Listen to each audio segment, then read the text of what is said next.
Salut toi, bienvenue dans ce 13e épisode de Néo Ruraux. Aujourd'hui, on continue les aménagements extérieurs autour de la nouvelle maison. Et regarde-moi ce petit flocage. On va commencer par du carrelage extérieur devant la porte d'entrée de la maison. Pour ceux qui nous rejoignent, on n'est pas des pros, on apprend en faisant. Et heureusement, il y a Eric le carreleur pour nous apprendre comment carreler. Pour le carrelage en question, j'ai choisi de la pierre naturelle. Et comme on est en Bretagne, j'ai choisi de l'ardoise. Le seul souci, c'est que toutes les dalles ont des épaisseurs plus ou moins différentes. Pour régler ce souci, j'ai pris un kit auto-nivelant Pavilift. Apparemment, c'est dans tous les starter kits du bon carreleur. Et j'ai hâte de m'en servir. En ce qui concerne le support, il y a déjà une chape en place. Il faut une pente de 1,5%. On les a. Elle est propre. Il y a juste quelques petites bosses, mais ça se rattrapera avec la colle. On peut y aller. Première étape, on fabrique la colle. Jusqu'ici rien de bien compliqué, on verse le contenu du sac, on met de l'eau et on mélange. Faut juste faire gaffe à avoir une texture ni trop épaisse ni trop liquide. Pour ne pas que la colle sèche trop rapidement, je l'étale ligne par ligne. Et pour du carrelage extérieur, il faut absolument un double encollage. C'est-à-dire qu'on étale de la colle à la fois sur le support et sur le carreau. Puis on passe à un coup de peigne de 12 mm² sur le support et sur les carreaux au contraire on lisse la colle. Deuxième carreau, allez, je vais essayer mon super système auto-nivelant.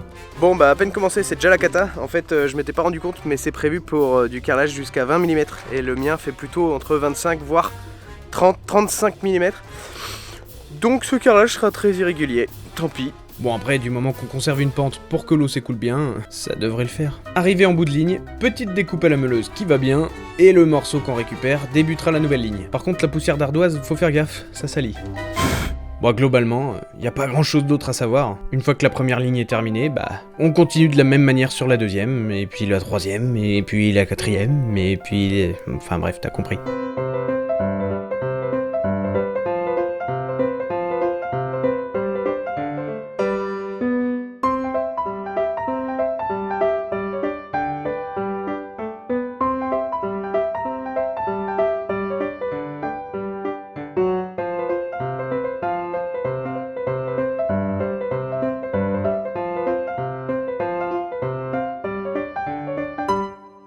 Et voilà, toutes les dalles sont posées. Bon, comme prévu, il y a des grosses différences de niveau entre chaque dalle, mais bon, rien que sur une dalle, c'est très irrégulier, il y a des bosses et machin, donc même mon système auto-nivelant, je suis pas sûr qu'il aurait pu faire grand chose. Donc c'est tout, on assume, c'est du naturel.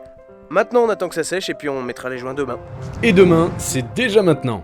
Je commence par retirer tous les croisillons. D'ailleurs, pour du carrelage extérieur, il faut prévoir des croisillons de minimum 5 mm d'épaisseur, faut d'assez gros joints pour que ça tienne dans le temps. Pour les joints, c'est pas comme la colle ou du mortier, faut pas hésiter à mettre plus d'eau pour qu'il soit bien liquide et qu'il s'immisce correctement dans chaque trou. Au début, le mien était trop compact et je me suis galéré.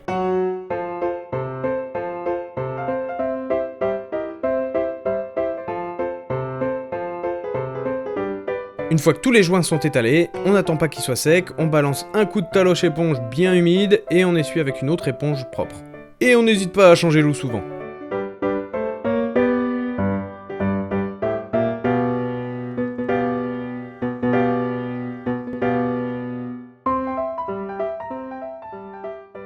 Et voilà le résultat une fois terminé. Franchement, pour une première, c'est plutôt pas mal. On en a aussi profité pour lazurer le bardage, repeindre la façade et planter des hortensias partout, parce que c'est la Bretagne ici.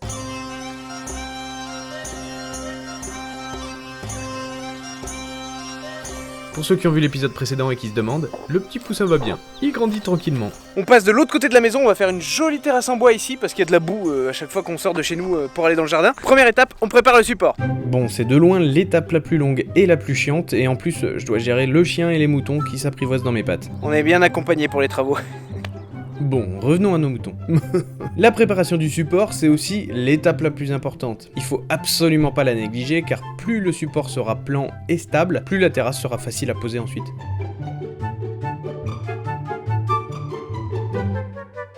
Bon, l'ancien proprio avait foutu de la toile tissée, donc ça va me simplifier le travail parce que je vais de toute façon en mettre une. Par contre, par-dessus, il avait recouvert avec de la terre et des cailloux. Je comprends pas bien le principe parce que la toile, elle est là pour empêcher les végétaux de pousser. Pourquoi remettre de la terre par-dessus? Bon, si t'as une idée, dis-le moi en commentaire. En tout cas, maintenant, on va refaire un sol bien nivelé avec des cailloux et juste des cailloux.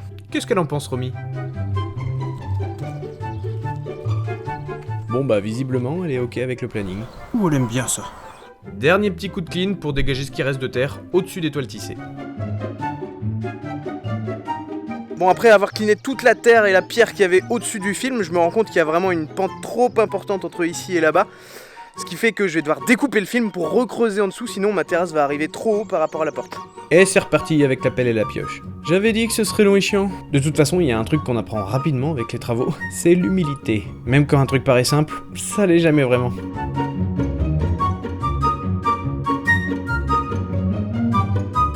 À mon avis, quand ils ont rénové cette maison-ci, ils ont dû abattre pas mal de murs et tous les murs se sont retrouvés dans la terre ici. Il n'y avait que du gravat. C'était bien relou.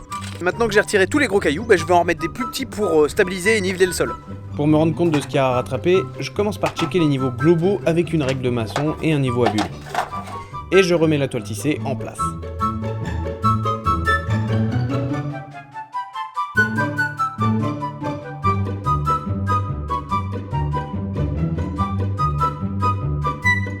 Bon voilà, le sol est bien nivelé avec une légère pente pour pouvoir laisser l'eau s'écouler par là.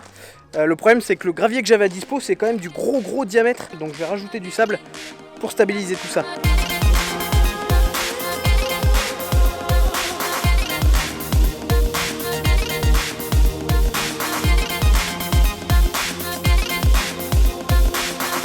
Après ça, on tasse. Bon, normalement cette étape-là, ça se fait avec une dalle vibrante, mais ça marche aussi comme ça si on est gros.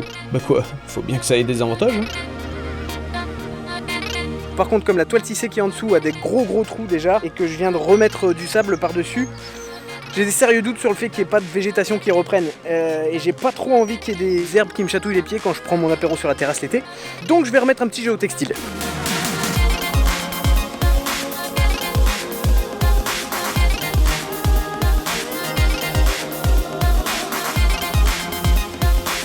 On passe maintenant à la terrasse proprement dite. Le principe est très simple, il suffit de placer des plots réglables tous les 40 cm sur lesquels vont venir s'appuyer des lambourdes qui vont former une structure sur laquelle enfin on va visser nos lames. Pour commencer, je place mes lambourdes extérieures et je règle mes niveaux dans la longueur et la largeur. Donc je suis bien à niveau dans ce sens-là et j'ai mis une légère pente dans l'autre sens, dans le sens des planches, pour que l'eau puisse s'écouler quand il pleut. Pour les plots aussi, on commence par placer les extrémités et une fois que les niveaux sont bons, il suffit de venir caler les plots intermédiaires. Pour info, pour ma terrasse de 3 mètres sur 4,80 m, donc quasi 15 mètres carrés, j'ai utilisé 84 plots. Et j'ai pris des plots réglables de 18 à 30 mm de hauteur, ce qui laisse une marge d'erreur de 1,2 cm. Pas énorme. D'où l'importance de vraiment passer du temps sur la préparation du support. Moi j'ai passé une journée à me faire chier avec des pioches et des pelles. Mais maintenant, j'ai à peine à tourner les petits plots, là les niveaux sont presque parfaits direct. Qu'est-ce qu'il est bon ce mec. Comme il se la pète. En tout, je vais faire 7 rangées de lambourdes. 4 rangées de 2 lambourdes entières, comme on voit ici, avec un raccord au centre, forcément, et 3 autres rangées avec une lambourde entière au centre et 2 demi-lambourdes aux extrémités pour décaler les raccords et renforcer la structure. Et dans la même idée de renforcer la structure, je vais aussi ajouter des bouts de lambourdes de part et d'autre des raccords et des entretoises. Avec tout ça, normalement, ça bougera pas.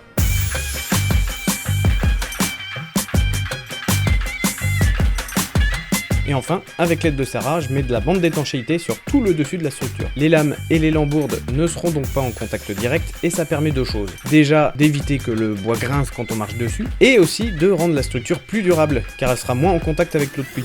Et maintenant, la partie la plus satisfaisante. On pose enfin les lames.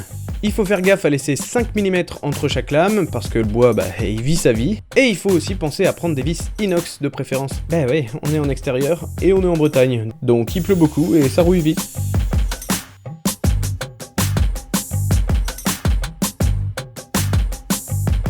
Petit rattrapage à la scie circulaire, parce que mes lames n'étaient pas exactement de la même longueur au millimètre près, et on passe à l'habillage. Pour le bois d'ailleurs, n'hésite pas à te fournir auprès d'une scierie proche de chez toi. T'auras sûrement du bois moins cher, de meilleure qualité et surtout local. Pour les finitions, comme il me reste une lame et deux chutes, je vais venir mettre du bois en sortie de porte ici, et comme c'est pas plat, je vais remettre du béton pour faire un plat.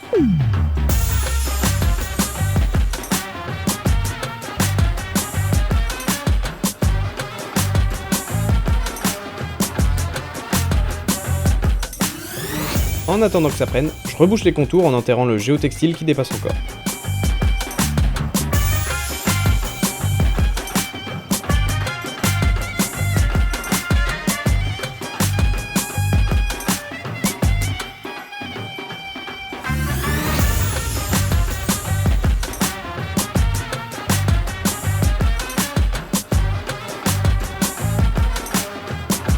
Et pour finir, un petit coup de lasure sur l'ensemble pour faire en sorte qu'elle dure dans le temps cette terrasse.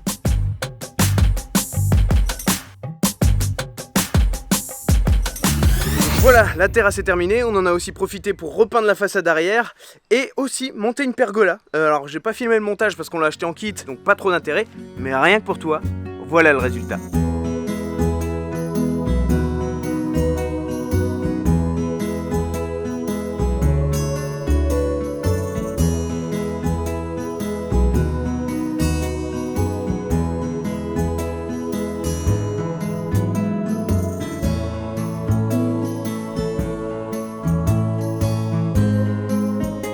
Et la nuit, c'est encore plus joli. À la terrasse.